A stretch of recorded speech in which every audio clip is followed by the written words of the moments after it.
오늘 함께 은혜를 나누고자 하는 말씀은 고린도전서 2장 10절에서 11절까지 말씀입니다.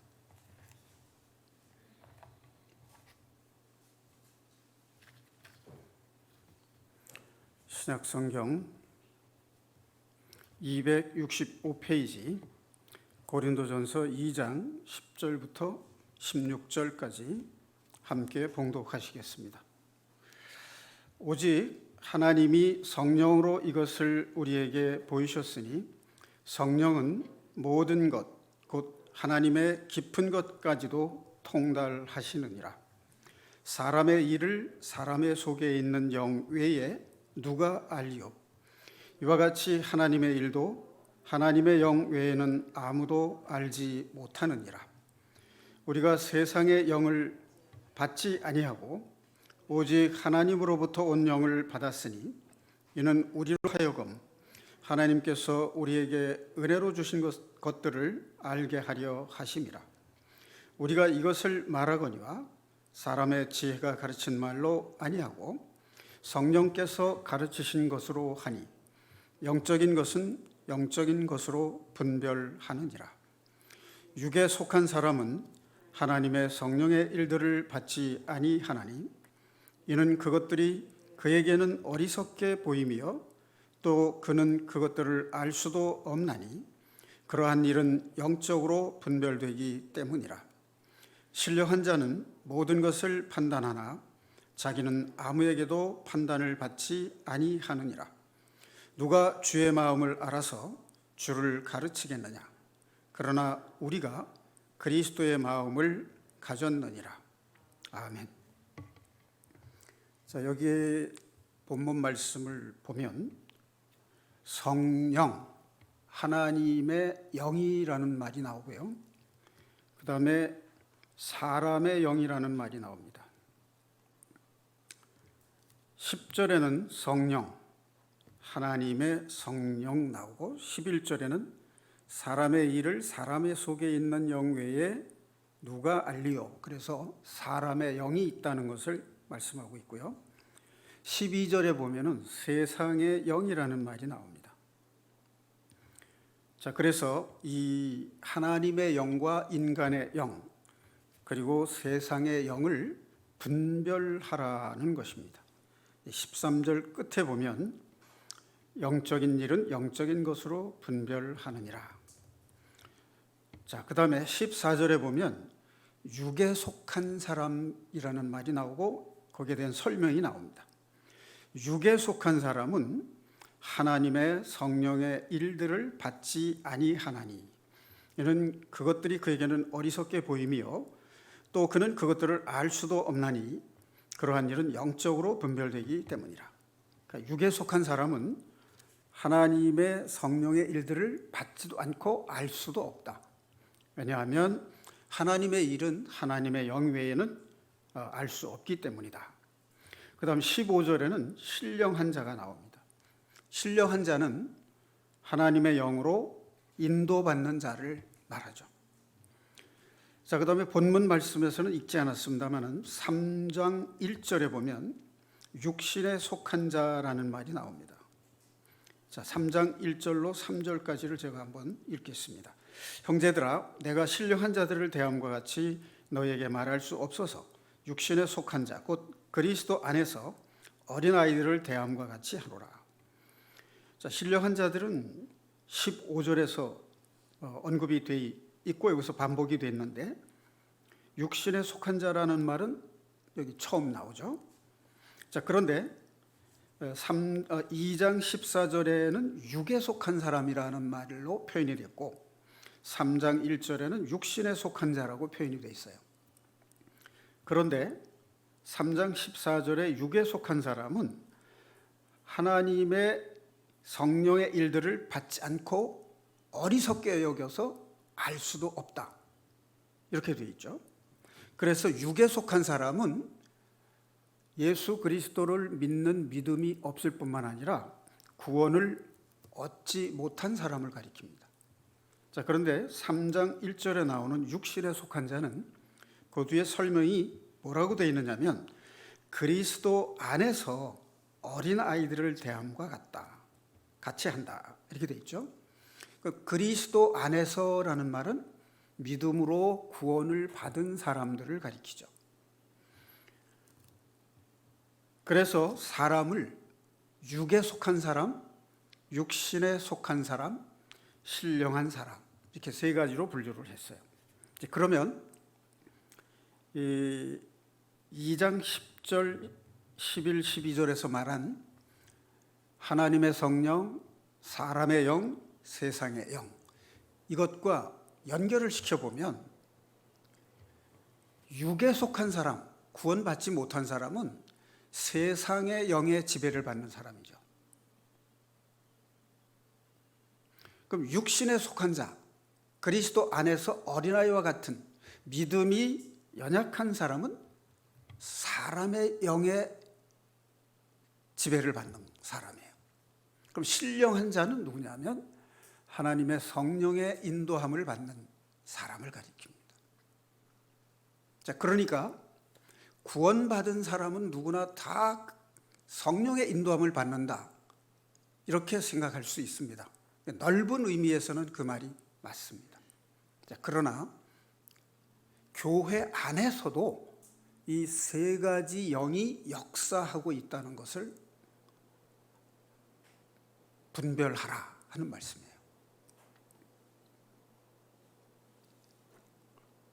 자, 그러면 사람의 영, 인간의 영의 지배를 받는다는 말은 무슨 뜻일까 하는 거죠. 사람은 누구든지 다 자기 중심적이에요. 자기가 없으면 세상을 알 수도 없는 것이니까요. 그래서 사람의 영이라는 것은 자기 중심적인 생각과 마음을 가리켜요. 그 다음에 자기 목표를 성취하고자 하는 심리 상태. 이것도 사람의 영입니다. 그 다음에 자기의 의를 나타내고자 하는 것. 사람들에게 자기를 나타내서 인정받고 싶어 하는 마음. 이게 사람의 영이에요. 모든 사람들은 다 그렇습니다. 다른 말로 표현을 한다면 육신에 속한 자. 그리스도 안에서 믿음으로 구원을 받았지만 믿음이 어린아이와 같이 연약한 상태. 그것을 가리킵니다. 이런 사람들은 성령의 일을 추구하는 게 아니라 육체의 일, 자기에게 필요한 것을 추구한다는 거죠. 자, 그 다음에 육에 속한 사람, 하나님의 성령의 일을 알지도 못하고 받지도 않을 뿐만 아니라 알 수도 없는 상태. 이것은 세상의 영의 지배를 받는 사람들이에요. 세상의 영이란 사탄의 영, 하나님의 영에 대해서 사탄의 영이죠. 그 다음에 진리의 영에 대해서 거짓의 영, 미혹의 영, 하나님을 한다는 입장에서 보면 적 그리스도의 영을 말합니다. 자, 이 세 가지 틀을 기본으로 해서 영들을 분별하라는 제목의 설교 말씀을 전개해 나가보고자 합니다. 자, 많은 분들이요, 교리가 참이냐 거짓이냐 하는 데 대해서는 상당히 민감합니다. 저 설교 말씀이 교리에 비춰서 맞는 말이냐 아니냐, 그거는 끝없이 성찰하고 살피고 점검을 해요. 그런데 생활 속에서 거짓의 영, 미혹의 영, 적 그리스도의 영이 우리 생각과 마음을 지배하고 있는 것에 대해서는 우리가 좀 민감하지 못합니다.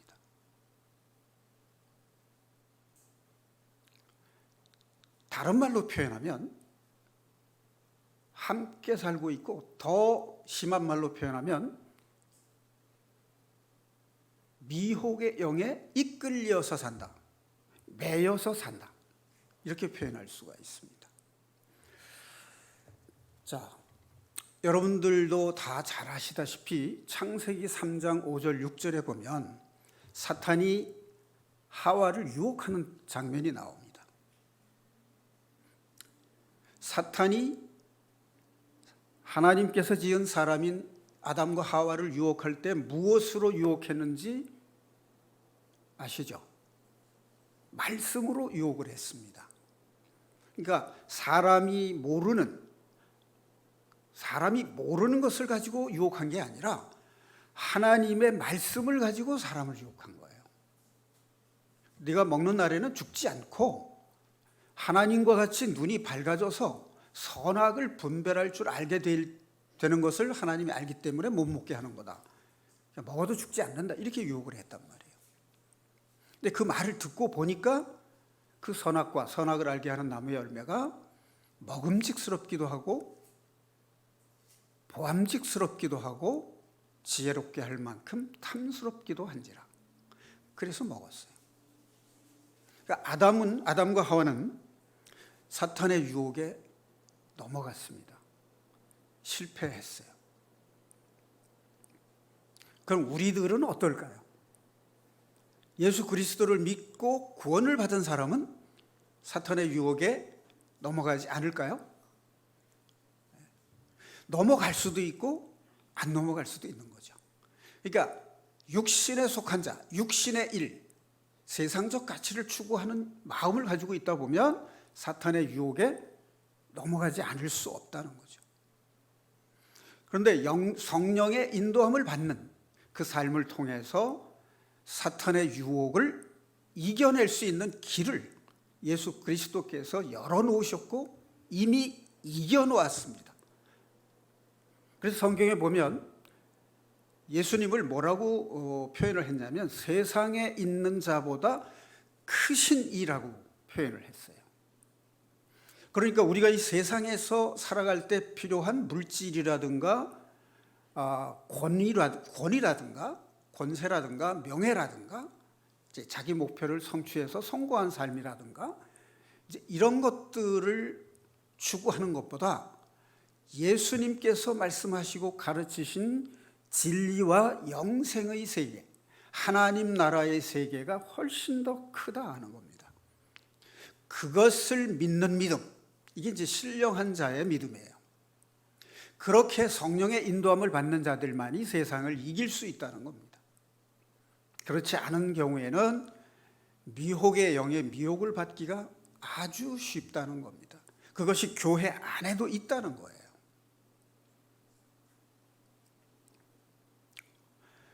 목사님들 중에도 자기 의와 자기 명예를 과시하고자 하는 그런 생각과 마음을 가진 분이 얼마든지 있을 수 있어요. 자, 그런가 하면 내가 개척한 교회이기 때문에 내 아들에게, 내 자녀에게 물려주겠다. 이런 목사님들도 계시잖아요. 또 내가 개척한 교회니까 내가 은퇴할 때에 은퇴금을 교회 재산의 몇 %를 받아야 되겠다. 이제 이렇게 주장하는 분들도 계세요. 그런 분들한테 계시다라는 말 표현하기가 좀 그렇습니다. 그런 사람들이 있습니다. 그런 목사님들도.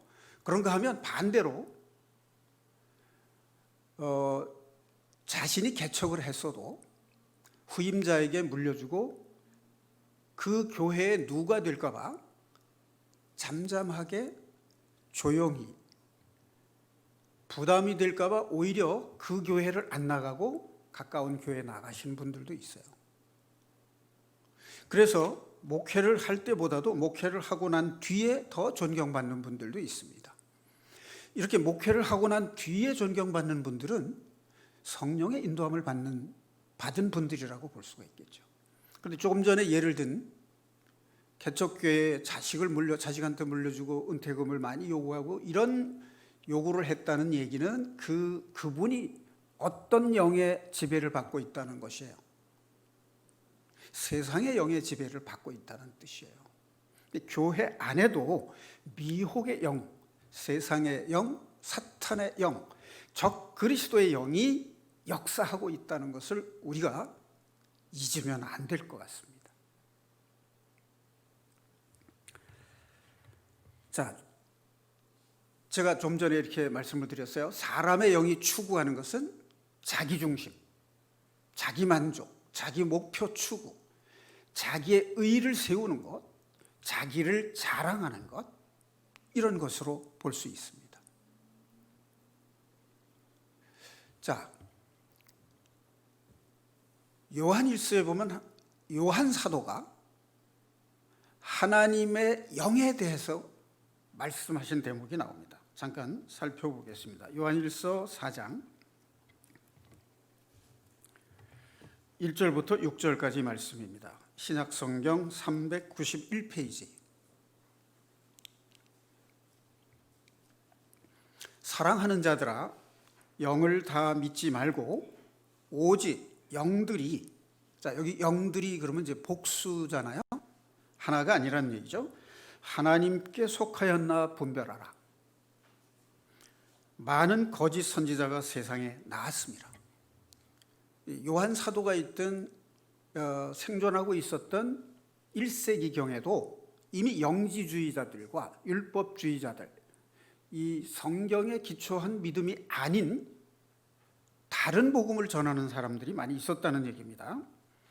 자, 2절입니다. 이로써 너희가 하나님의 영을 알지니 곧 예수 그리스도께서 육체로 오신 것을 시인하는 영마다 하나님께 속한 것이요 예수를 시인하지 아니하는 영마다 하나님께 속한 것이 아니니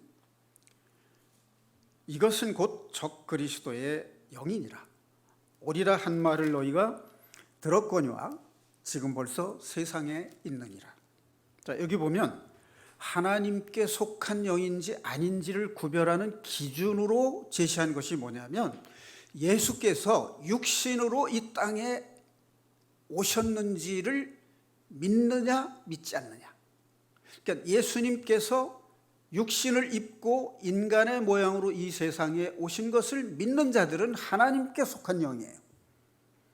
그런데 그렇지 않은 사람들은 사탄에게 속한 영에 해당하는 사람들입니다. 자, 그러면 교회 다니고 또 믿음으로 구원받은 사람이라면 예수님께서 육체로 이 땅에 오신 것을 믿지 않는 영이 어디에 있겠느냐 이렇게 생각을 하기 쉽습니다.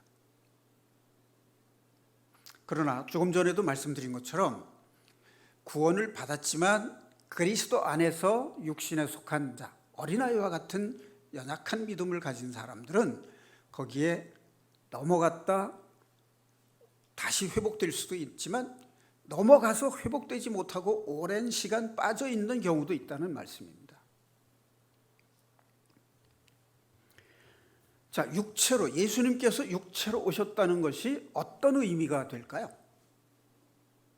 첫째는요, 요한복음 1장에 나오는 말씀처럼 예수님께서 하나님이 천지 창조를 하실 때 말씀으로 하나님과 함께 있었다는 것을 의미해요.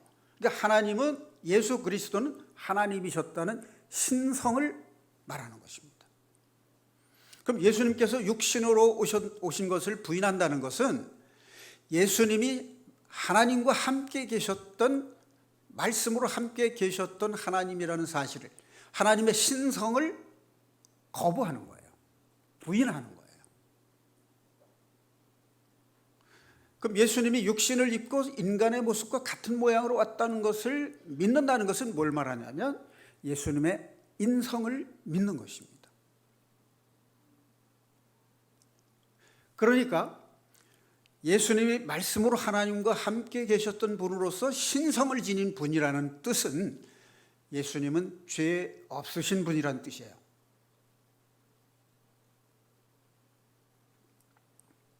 죄가 없는 분이라는 것은 죄인들의 죄를 대속하실 수 있는 유일한 자격을 갖추신 분이라는 뜻이에요. 그 다음에 육신을 입고 인간의 모양으로 이 땅에 오셨다는 말은 죄인들의 죄를 대속하고 사탄의 압제로부터 구원해 내시기 위해서 오셨다는 뜻이에요. 예수님은 인간의 육신을 입고 인간의 육신과 같은 육신을 입고 오셨기 때문에 인간의 죄를 대신 속할 수 있는 겁니다. 육신을 입고 오셔서 빌립보서 2장 6, 7, 8절에 나오는 것처럼 죽기까지 복종하셨어요. 십자가에 죽기까지. 그래서 하나님이 그를 모든 이름 위에 뛰어난 이름으로 높이셨다고 되어 있습니다.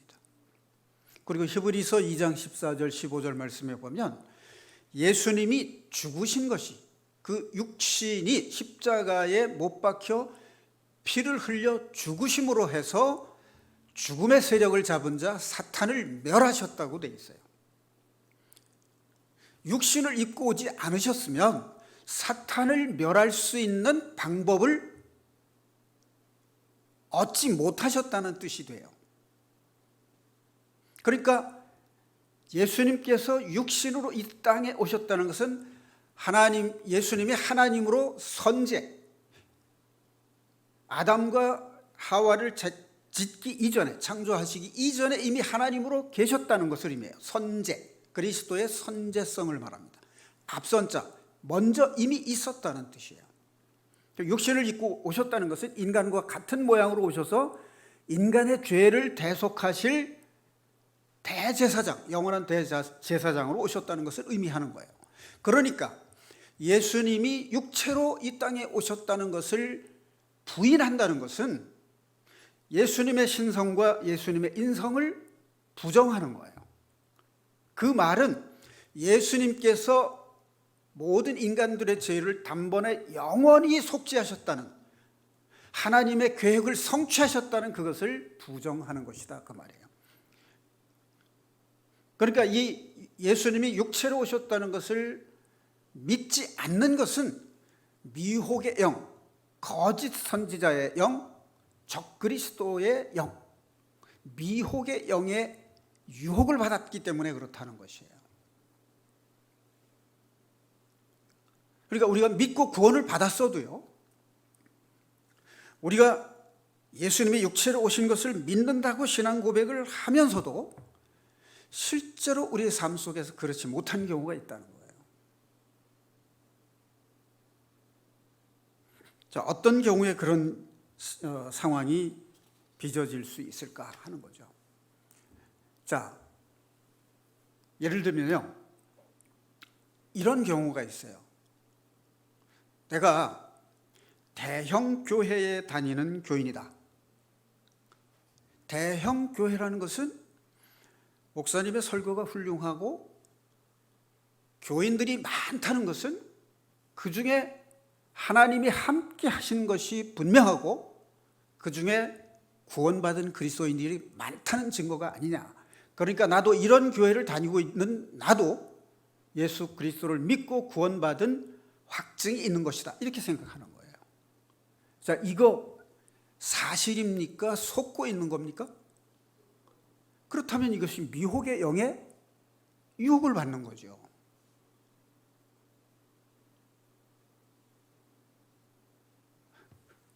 우리 교회 안에 있어도 마찬가지입니다.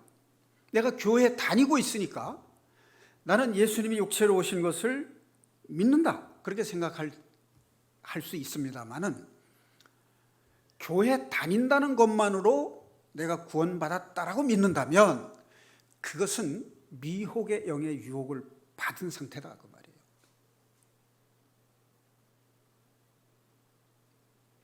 구분이 되시죠? 여기 분별하라는 말은요, 분별한다는 말은 이것과 저것을 구별해서 무엇이 옳고 바르냐를 아는 것을 가리키는 거예요. 분별. 이것과 저것을 비교해서 무엇이 옳고 바른지를 알아내는 능력, 그게 분별력이에요. 그리스도인들은 영들을 분별할 수 있어야 된다는 얘기입니다. 이 구별이란 말과는 좀 다릅니다. 구별은 예를 들면 남자와 여자는 다르다 하는 것을 아는 게 구별이에요. 그런데 남자와 여자는 구별은 되지만 분별의 대상은 아니에요. 남자는 옳고 여자는 그르다, 이렇게 할 수 없잖아요. 또 여자는 옳은데 남자는 그러다 이렇게 할 수 없어요. 그래서 남녀는 구별되는 것이고요. 같지 않기 때문에 여럿 중에서 어느 것이 옳고 그른지, 또는 둘 중에서 이것과 저것 중에 어느 것이 옳고 바른지, 그거를 알아내는 능력이 분별력이에요. 그러니까 요한 사도는 예수님이 육체로 오신 것을 시인하는 영인지 아닌지를 분별하라. 어느 것이 옳은지. 예수님께서 육체로 오신 것을 시인하는 영은 하나님께 속한 영이다. 교회 다니는 사람 중에 하나님께 속한 영이 아닌 사람들이 있어요. 또 아직도 사람의 영으로 교회 다니는 사람들이 있어요. 성령의 인도함을 받는 신령한 자인지 사람의 영의 인도함을 받는 육신에 속한 자인지 세상의 영, 사탄의 영의 지배를 받는 육에 속한 자인지 그거를 분별할 줄 알아야 된다는 거예요. 다르다는 의미에서는 구별되는데 어느 것이 옳고 그른지를 알아내는 것은 분별력이다 그 말이죠. 자, 그런데 성도들이 하지 말아야 될 게 있습니다. 형제나 자매를 차별해서는 안 되죠. 다 별자가 들어가는데 분별력은 있어야 되고요. 구별은 해야 되고요. 차별은 하면 안 되는 거죠. 요즘 세상은요, 남자와 여자를 구별하지 말라는 겁니다. 동성애가 하나님의 말씀에 위배되고 하나님을 거스리는 것인지 아닌지 구별하지 말라는 거예요. 남자인지 여자인지 성 구별하지 말라는 거예요. 심지어는 아침에는 남자로 살고 낮에는 여자로 살고 밤에는 또 다른 성으로 살 수도 있다 이렇게 주장을 해요. 그게 차별금지법에 나오는 거예요. 여러분, 이런 말들을 하면서 이것이 옳다고 한다면 이게 어떤 영의 지배를 받는 거라고 할 수 있습니까? 이건 사탄의 영의 지배를 받는 거예요. 그거 분별하셔야 돼요. 그것을 아무 생각 없이 아무 말 없이 그냥 인정한다? 교회 안에서? 그러면 그 자체가 그리스도인의 직무유기예요. 어떻게 그리스도인이 그렇게 말하는 사람을 그냥 둘 수 있어요? 그것이 잘못됐다고 말할 수 있어야 돼요. 그렇다고 해서 그걸 데몬스트레이션을 하라는 얘기는 아닙니다.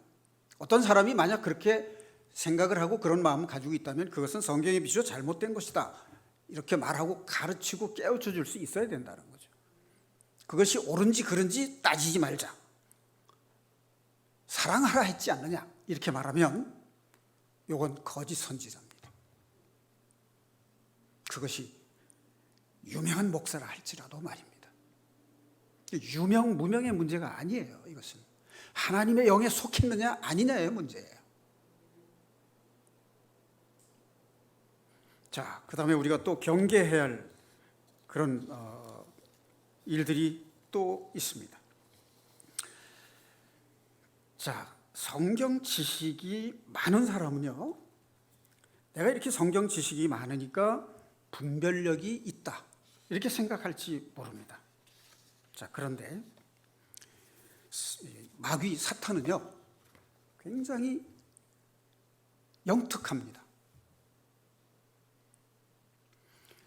마귀는 사람들이 선호하고 사람들이 자신 있어 하는 걸 가지고 그 사람을 유혹해요. 성경 지식이 많은 목회자들이나 평신도라 하더라도 성경 지식이 많은 장로나 형제나 자매라 할지라도 사탄은 그 사람을 그 해박한 성경 지식을 가지고 유혹한다 그 말이에요. 어떻게? 성경을 잘 모르는 사람들을 정죄하고 비난하고 판단하고. 그게 하나님의 영입니까? 하나님의 영은 서로 사랑하라 하셨어요. 그렇죠? 자기가 성경을 많이 알고 있는 것을 은근히 자랑 삼아 여기고 그것으로 성경 잘 모르는 사람을 무시하거나 비난하거나 정죄했다면 그것은 사탄의 영의 미혹을 받는 겁니다. 자, 이 말을 오해하지 마시기 바랍니다. 옳고 그른 것을 분별하지 말라는 뜻이 아닙니다. 여기는 분명히 분별하라 그랬어요.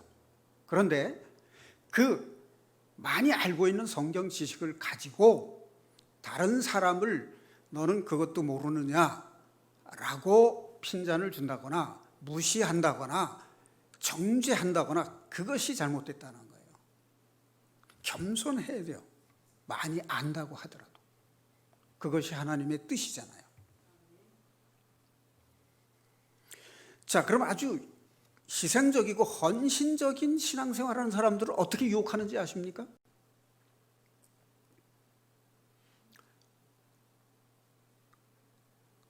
교회에 나와서 봉사를 잘하는 사람은 어떻게 유혹하느냐? 종교적인 인간으로 만드는 거예요. 종교적인 사람. 신앙적인 사람으로 만드는 게 아니라 종교적인 사람으로 만든다 그 말이에요. 헌신적으로 봉사하면서 마음속에 이것은 성령께서 하시는 일이고 나는 도구로 쓰였을 뿐이고 나는 하나님의 뜻을 이루어가는 데 쓰임받는 도구에 불과하다라고 하는 인식이 하나님의 영의 인도함을 받는 거예요. 그런데 내가 이렇게 교회에서 봉사를 많이 하고 헌신적으로 교회 생활을 했으니까 나는 하나님 앞에 떳떳하고 당당하고 상을 많이 받을 거야. 한데 그 사람의 생활은 화도 잘 내고 자기 주장만 강하고 다른 사람을 시기 질투하고 만약 그런다면 그것은 종교 생활이다 그 말이에요.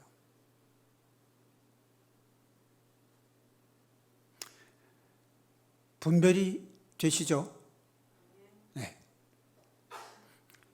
은사가 있는 사람, 병 고치는 은사, 예언하는 은사, 뭐 환상을 봤다든가 꿈을 꾼다는 이런 은사를 받았다는 사람들, 그런 사람은 어떻게 유혹할까요, 사탄이?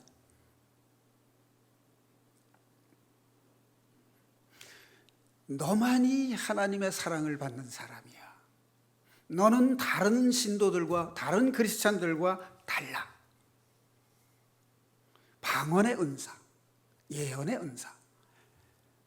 이 고린도 교회는 바울이 복음을 전한 교회 중에서 은사가 너무나 풍성했던 교회예요. 그런데 가장 문제가 많았던 교회입니다. 은사가 상급받는 신앙이 아니에요. 병 고치는 은사. 이 사람은요, 눈에 보이는 것이 굉장히 어필해요. 어떤 사람이 운동을 잘하잖아요. 그럼 운동 잘하는 사람이 멋있고 매력적으로 보여요. 그 사람이 너무 좋아지는 거예요. 노래를 잘하는 사람이 있다. 그 노래 잘하는 걸 보면 매혹돼요. 그 사람이 멋있어요. 그런데 어떤 말씀을 전하는 목사님이 병 고치는 은사가 있다. 그러면 사람들이 어떻게 되느냐? 그 사람을 따라가요. 우리 교회 목사님은 신유의 은사가 없어. 저 목사님은 신유의 은사가 있어. 그래서 그 사람을 쫓아갑니다. 나중에 병 고치는 그 장면을 보고 매혹돼 가지고 그 사람을 따르게 되는 거예요. 사람을. 그 위에 계시는 하나님을 보고 따라가는 게 아니라 사람을 보고 따라간다 그 말이에요. 소위 이단이라고 하는 그 단체, 사이비 단체죠. 예수님을 빙자해서 인간의 목적과 목표를 성취하는 단체다 이렇게 볼 수 있죠. 이단을 이끄는 지도자라고 할까요? 그런 사람들은요, 보통 사람들에게 없는 은사가 있어요. 말씀을 전하는 은사도 있어요. 설교를 기가 막히게 잘해요. 그래서 그 설교를 들으면 매혹돼요. 다 옳은 것 같이 여겨져요. 그리고 끌려갑니다. 그럼 이단의 공통된 특징은 뭐냐면 사람을 따른다는 거예요. 그 사람, 지도자, 리더를 따라가서 그 사람을 숭배해요. 그 사람을 섬기고 그 사람이 하라는 대로 해요. 헌금하라고 하면 하고, 교회 나와서 봉사하라고 하면 하고, 그 사람이 예수님의 자리에 대신 들어앉은 그 상태가 바로 이단, 사이비 이단이라고 말이에요. 이 은사, 환상을, 남다른 신앙, 환상을 보고 꿈을 꾸고 이런 은사를 추구하는 사람은요, 거기에 빠지게 만들어요. 성령의 은사인 줄 알고 받았는데 거짓 은사다 그 말이에요. 그걸 어떻게 알 수 있느냐? 그 사람이 실제로 생활 속에서 형제 자매를 사랑하고 섬기는 겸손함이 있느냐? 교회에서 정한 규정을 지키라고 할 때 그것을 따르는 겸손함과 순종이 있느냐? 그것이 없다면 그것은 성령의 은사가 아닙니다. 방언의 은사를 받았다고 자랑하는데 그 사람의 삶을 보면 형제 자매들하고 교제도 없고, 형제 자매들을 사랑하는 마음도 없고, 형제 자매들을 굴림하고 정죄하고 상처를 주고 이런 행동을 한다, 언행을 한다면 그게 어떻게 성령의 은사를 받은 사람의 모습이겠습니까? 그 사람의 삶 속에 성령의 9가지 열매가 있느냐 그 말이에요.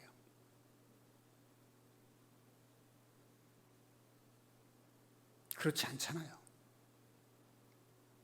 그건 받은 방언이나 본 환상을 믿고 따라가는 거, 기이한 현상을 따라가는 거, 그게 성경 말씀보다 더 중요합니까?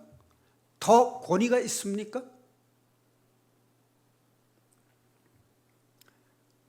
오래전에 로마 가톨릭의 어느 수녀가 꿈의 환상을 보고 예수님의 모습을 사진으로 찍어서 공개했던 적이 있어요. 예수님이 이 세상 사람들이 내 모습을 보지 못하니까 나를 믿지 못하는 것 같다. 내 모습을 보여줄 테니까 내가 이것을 사진으로 찍어서 많은 사람들에게 알려줘라. 그리고 이것을 보는 사람들에게 내가 특별한 은총을 주겠다, 내리겠다, 이렇게 말을 했다는 거예요. 그걸 책으로도 냈어요. 어떻습니까, 여러분 듣기에? 이거 혹할만 하잖아요. 보통 사람은 못 보는 것을 봤어요. 그걸 사진으로 찍었어요. 증거가 확실하잖아요. 그리고 많은 사람들이 나를 믿게 하기 위해서 너에게만 가르쳐 보여준다. 그리고 이것을 보고 믿는 자들에게는 특별한 은총을 내리겠다. 미혹될 만 하잖아요. 이걸 기이한 현상, 특별한 은사라고 믿고 그것을 책으로 내고 많은 사람들에게 그걸 전하는 겁니다. 이게 미혹의 영이에요. 그러면 그 수녀가 쓴 책, 그 수녀에게 가르쳐준 특별한 은총이라는 것이 성경보다 더 권위가 있고 성경보다 더 중요하고 기록된 성경 말씀에 밖에 있는 거라면 성경보다 더 우월할 수 없잖아요. 그거는 개인적인 경험일 뿐이에요. 성경에 없는 거예요. 그걸 가지고 성경에 있는 것처럼 사람들에게 믿게 하려고 한다면 그것은 미혹의 영이다 그 말이에요. 이런 영들을 분별할 수 있어야 돼요. 이것을 분별할 수 있는 사람이 신령한 자, 성숙한 믿음을 가진 사람이라는 뜻이에요. 자, 우리가 생활 속에서 교리는 옳으냐 그르냐를 구별하면서 삶 속에서 이것이 미혹의 영인지 아닌지를 구별하려고 하는 의식이 없는 거, 이제는 그 미혹의 영이 무엇인지를 분별할 수 있는 영을 가져야 돼요. 그 말씀의 기준은 오직 성경 말씀입니다.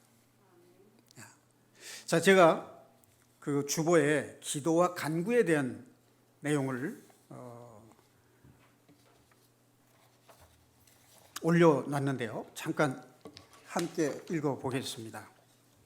이것도 분별력을 가지라는 뜻에서 이것을 올려놨습니다.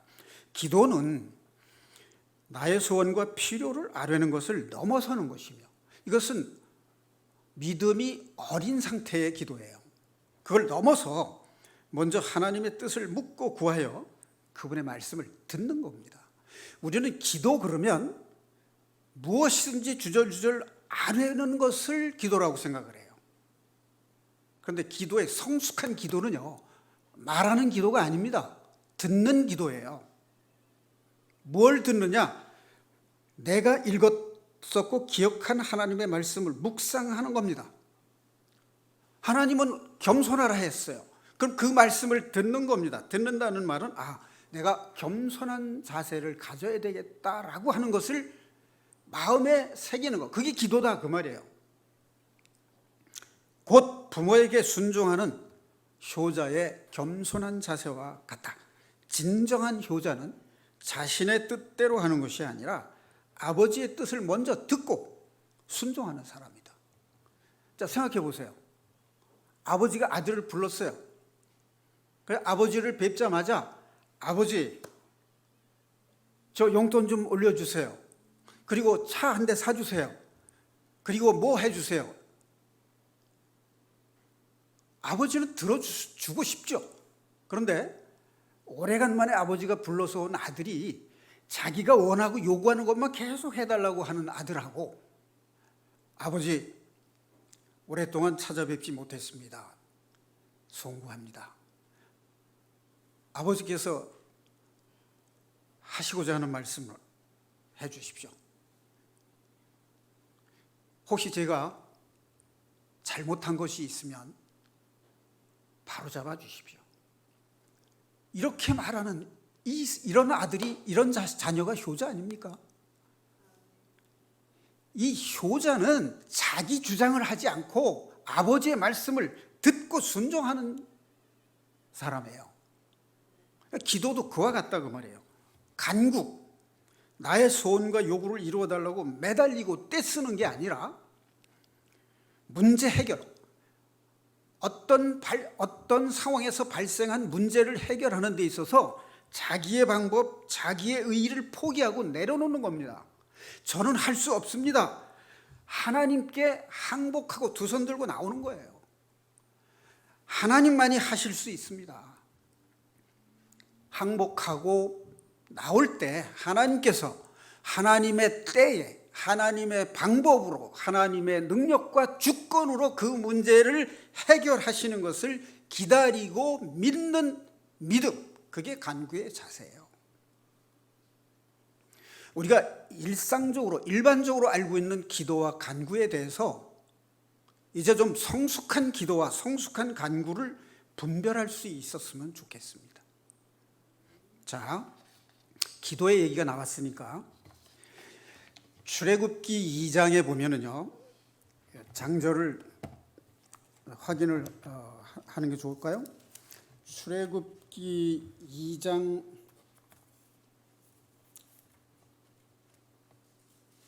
23절입니다. 구약 성경 84페이지입니다. 시간이 좀 걸리더라도 확인을 하고 넘어가겠습니다. 하나님께 상달되는 기도가 어떤 기도인지 한번 확인해 볼게요. 출애굽기 2장 23절, 신약 성경 83페이지. 여러 해 후에 애굽 왕은 죽었고 이스라엘 자손은 고된 노동으로 말미암아 탄식하고 부르짖으니 그 고된 노동으로 말미암아 부르짖는 소리가 하나님께 상달된지라. 자, 그 다음에 다니엘서 10장입니다. 다니엘서 10장 12절. 구약성경 1251페이지입니다. 그가 내게 이르되 다니엘아 두려워하지 말라. 내가 깨달으려 하여 내 하나님 앞에 스스로 겸비하게 하기로 결심하던 첫날부터 내 말이 응답받았으므로 내가 내 말로 말미암아 왔느니라. 자, 여기 보면요, 다니엘이 이스라엘 백성들이 바빌론의 포로로 붙잡혀 갔다가 언제 해방될 수 있을지 그걸 깨닫고 싶어서 스스로 자신을 돌이켜 회개하면서 백성들의 죄를 중보기도로 회개하면서 하나님께 스스로 겸비했을 때 그 첫날부터 하나님이 들으셨다는 거예요. 그럼 여기 기도는 뭐예요? 자, 출애굽기에서는 세상에 노예된 자가 하나님께 부르짖었을 때 들으셨다는 거예요. 그럼 다니엘서에서는 하나님의 뜻을 깨닫기 위해서 겸손한 자세로 구했을 때 들으셨다는 거예요. 자, 그 다음에 신약성경 사도행전